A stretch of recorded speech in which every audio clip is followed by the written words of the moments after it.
This is section 3.4, direct variation.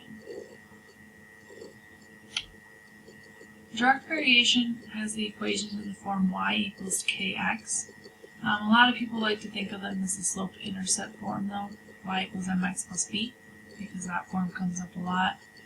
Direct variation is just a special type of slope-intercept form where b equals 0. Okay, remember we talked about m in the previous section, that is the slope. So you can think of it as y equals kx or y equals mx, since we know b is 0 if it's direct variation. It doesn't matter. M is the slope. K that is the constant of variation, and since those are basically the same thing, when it's direct variation, you can think of the slope as the constant of variation. So example 1, name the constant of variation.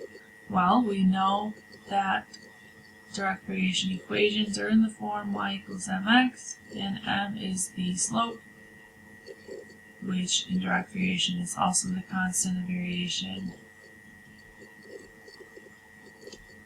So in this equation, -4 is that m number that's right in front of the x, so that's the number that we're looking for, and 1/2 in this number is our slope or our constant of variation. Example 2, graph the direct variation equations. You can just make a quick XY chart. I would like you to have 3 numbers. I usually pick -1, 0, and 1. And then you can just plug those in for x here. So it's 6 times x, so 6 times -1, -6.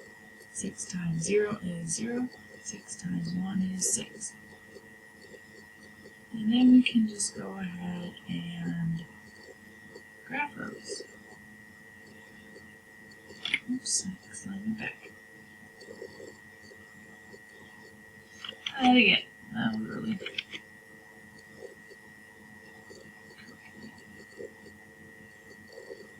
Alright, so -1, -6.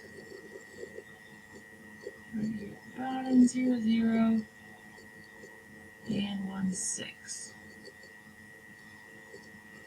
Okay, it should again go through the origin since b is 0. Use a straight edge so that your line is straight as a 9.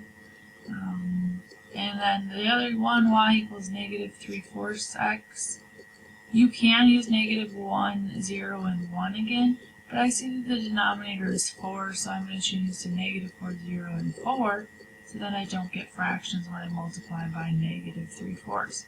So -3/4 times -4, which means I have a positive, that'll be +3. -3/4 times 0 is 0.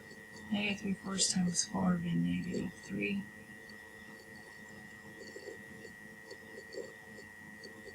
Again, go ahead and graph -4, 3, 0, 0, 4, 3, and draw your line. Oops, that was a little crooked. So please use a straight edge so that your lines are straight. So that's all there is to graphing direct variation equations. They should always go through the origin, so if they don't, you know you did something incorrectly. The last thing is going to be write and solve direct variation equations.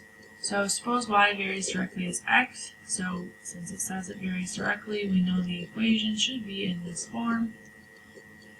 Y is 72 and x is 8, so we don't know what m is, and that's what we need for our equations, so that we have an equation. So we're going to plug 72 in where the y is, and 8 where the m is. And I need to solve for m, so since they're next to each other, that's multiplying. Opposite is dividing. So m is 9, so my equation will be y equals 9x. So that's an equation that relates x and y. Now it says use that direct variation equation, so you need to use the equation you just found to find x, and y is 63. So we know y, so I'm going to put that in where y is. And we don't know x though. So it's 63 equals 9x. Get rid of the 9, divide both sides, and x is 7. So that's really all there is to direct variation.